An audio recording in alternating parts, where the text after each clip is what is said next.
Eu quero convidar você também a abrir a sua Bíblia. Vamos meditar aqui na palavra do Senhor, no texto de Filipenses, no capítulo 4, versículo 6. Então, Filipenses, capítulo 4, versículo 6, a palavra do Senhor diz: não andeis ansiosos de coisa alguma, antes as vossas necessidades sejam conhecidas por Deus, com toda oração, com súplicas, e a paz de Deus, que excede todo o entendimento, vai guardar o seu coração e a sua mente em Cristo Jesus. Então, esse texto é um texto maravilhoso da palavra de Deus, mas às vezes é uma exortação também muito forte, né, do apóstolo Paulo, dizendo assim: olha, não andeis ansiosos de coisa alguma. Aí você pode dizer assim: é impossível fazer isso, impossível não andar ansioso, não ficar preocupado. É difícil demais, eu não consigo fazer isso. Mas se você pensar, quando Paulo escreveu essa carta aos Filipenses, Paulo estava na sua primeira prisão, lá em Roma, numa prisão domiciliar. Você pode ler isso lá no finalzinho do livro de Atos. Paulo chega em Roma e ali ele fica preso numa casa, na custódia de um soldado. E Paulo tinha todos os motivos para estar ali angustiado, para estar preocupado. Em primeiro lugar, porque ele estava preso injustamente. Em segundo lugar, porque ele vivia debaixo da tutela do regime de um soldado. Em terceiro lugar, porque preso ele não podia se comunicar com as igrejas. E as igrejas estavam sendo perseguidas. Então imagina, ele responsável por uma série de igrejas, pelas igrejas que ele havia plantado na Acaia, na Macedônia, pelas igrejas que ele havia plantado em tantos outros locais. E Paulo podia então ficar ali profundamente preocupado: meu Deus, as pessoas estão sendo perseguidas, eu não posso assisti-las.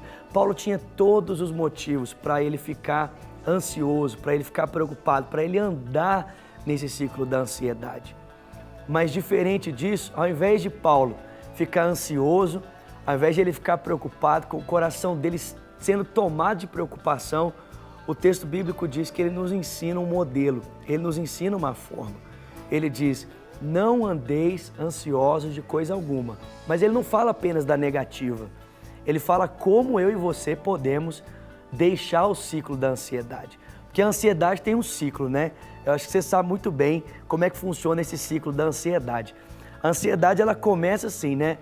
Eu gosto de ilustrar com um exemplo muito prático. Então eu fico imaginando aquela mãe que o filho sempre chega em casa por volta de 11 horas. Então, todo dia o filho chega por volta de 11 horas da noite. E aí, um belo dia, dá 11 horas e o filho não chega. E aí a mãe fica assim: pode ser que o ônibus tenha atrasado, ou pode ser que ele tenha parado em algum lugar para comer alguma coisa, eu vou esperar mais um pouquinho.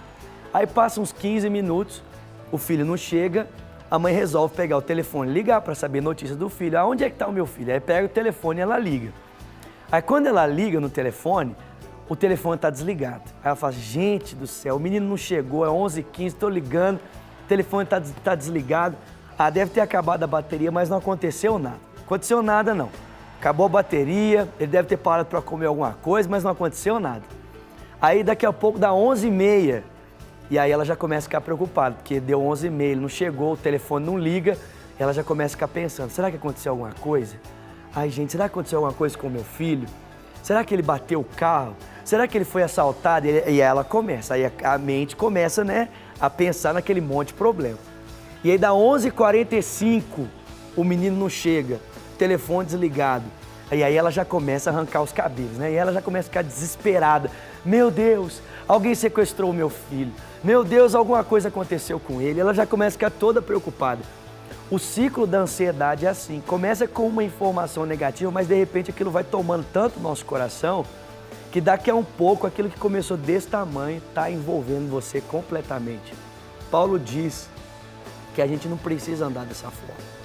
Ele diz que as nossas ansiedades, elas podem ser colocadas diante de Deus, com toda a oração e com toda a súplica. Uma das coisas que acontece, até mesmo assim na nossa mente, quando a gente começa a ficar ansioso, é que os pensamentos, eles começam a se fechar. É como que se a nossa alma começasse a fechar as janelas das possibilidades positivas para se apegar tão somente às possibilidades negativas. A gente não consegue pensar em coisas boas.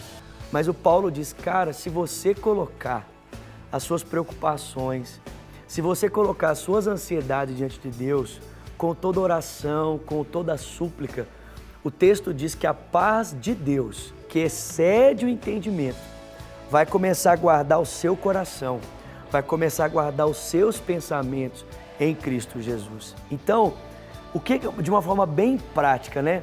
Quando a gente começa a orar, a gente está abrindo o nosso coração para Deus, para que Ele possa plantar os pensamentos dEle dentro da nossa cabeça, para que Ele possa plantar dentro de nós os seus pensamentos, os seus sentimentos, mas não apenas plantar dentro de nós os seus pensamentos, os seus sentimentos, mas para que Deus também possa arrancar dos nossos corações aquilo que não exalta, aquilo que não glorifica o nome dEle. Então, é mais ou menos assim, né? O salmista estava lá num campo, cercado pelos seus inimigos, fugindo, né, de Absalão, do seu próprio filho, e aí ele diz assim: o Senhor é o meu pastor e nada me faltará. Percebe? Essa é uma figura concreta, não é uma figura abstrata. Naquele momento em que os pensamentos do salmista podiam ser tomados de tantas coisas, ele viu na figura do pastor, como ele era, que cuidava do seu rebanho, um Deus que podia e estava, não apenas podia, mas estava guardando a sua vida, guardando o seu coração. Sabe, Deus está com você hoje, Deus está aí guardando o seu coração. Você não precisa, né, ficar tomado desse sentimento de dor, desse sentimento de aflição. Não, coloque a sua vida nas mãos de Deus. Deixa Ele plantar os sonhos dEle no seu coração. Eu é que sei, diz o Senhor em Jeremias 29:11, os pensamentos que eu tenho ao seu respeito são pensamentos de paz, não são pensamentos de mal, para dar para você o fim que você deseja.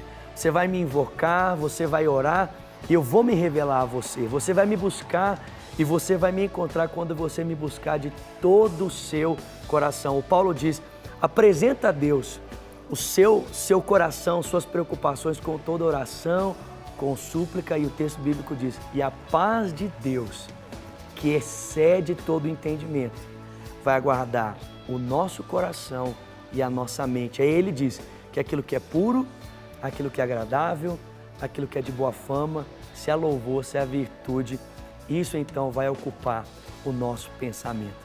Sabe, que Deus te ajude, assim como Ele tem me ajudado a vencer nesse dia, esse ciclo da ansiedade. Talvez você está aí me assistindo, você é um empresário e amanhã você tem tantas promissórias para pagar, ou você é um profissional liberal, depende das vendas e você está tão preocupado porque você não tem conseguido vender, ou você é um pai preocupado com o seu filho, ou você, filho, aí preocupado com seus pais, talvez uma esposa preocupada com o seu marido. Entrega o seu coração nas mãos de Deus. Deixa Ele plantar os pensamentos dEle no seu coração. E eu tenho certeza que a sua vida nunca mais vai ser a mesma.